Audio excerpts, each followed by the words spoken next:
गण गणपते नमः। जय माता दी दोस्तों, आप देख रहे हैं आपका अपना YouTube चैनल व्रत त्योहार कथाएं। मैं हूं आपके साथ रिमझिम शर्मा। आज इस वीडियो में मैं आपको बताऊंगी कि आने वाले साल में सकट चौथ का व्रत हम कब धारण करेंगे। देखिए, सकट चौथ का व्रत आज के दिन भगवान गणपति की और संकटा माता की पूजा आराधना पूरे विधान के साथ सभी माताएं करती हैं। यह व्रत माताओं के लिए बहुत खास होता है। जिनकी भी संतान हो वो माताएं इस व्रत को धारण करती हैं और संतान कामना की इच्छा से भी कई क्षेत्रों में इस व्रत को माताएं धारण करती हैं। दोस्तों, जिस प्रकार से करवा चौथ का व्रत अपने अखंड सौभाग्य के लिए हम करते हैं, उसी प्रकार से सकट चौथ का व्रत अपने संतान की जीवन की उन्नति, तरक्की, उनके कल्याण या संतान प्राप्ति की इच्छा से भी माताएं धारण करती हैं। इस दिन भगवान गणपति की और संकटा माता की पूजा करते हैं, उन्हें प्रसन्न करते हैं और उनसे हम आशीर्वाद प्राप्त करते हैं।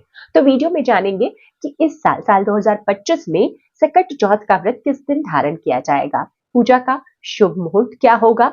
दोस्तों, सकट चौथ व्रत में किन चीजों का महत्व है, आज का जो पूजा का विधान है, जो पूजा में हम गणपति को अर्पित करते हैं चीजें, विशेष भोग, जो व्रती होते हैं उन्हें क्या खाना चाहिए, क्या नहीं खाना चाहिए, जैसी सभी जानकारियां इस वीडियो में आपको प्राप्त हो जाएगी। तो अगर आप पहली बार सकट चौथ का व्रत धारण करना चाहते हैं तो इस वीडियो को जरूर देख लीजिए।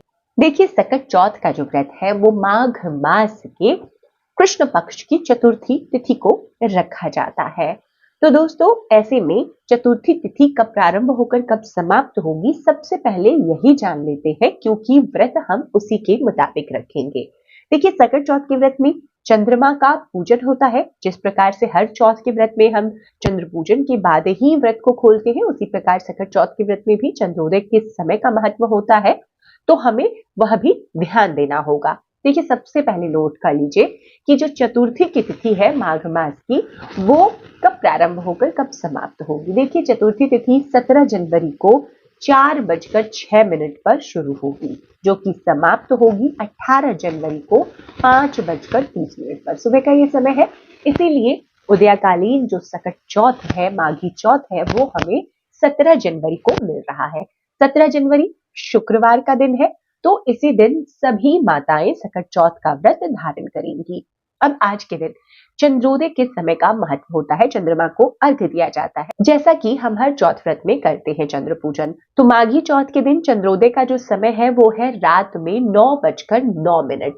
तो आपके शहर में 2-4 मिनट का डिफरेंस हो सकता है, लेकिन लगभग का यही समय मान के चलिए कि 9:10 11 मिनट इस प्रकार से आपके शहर में भी चंद्रोदय होगा, आप चंद्र पूजन कर सकते हैं। सकट चौथ की जो पूजा विधि होती है, संक्षिप्तता से मैं यहाँ पर आपको बता दूं। देखिए, सकट चौथ का व्रत जो भी माताएं धारण करती हैं, एक दिन पहले से ही शुद्धता सात्विकता के नियमों का आपको पालन रखना है।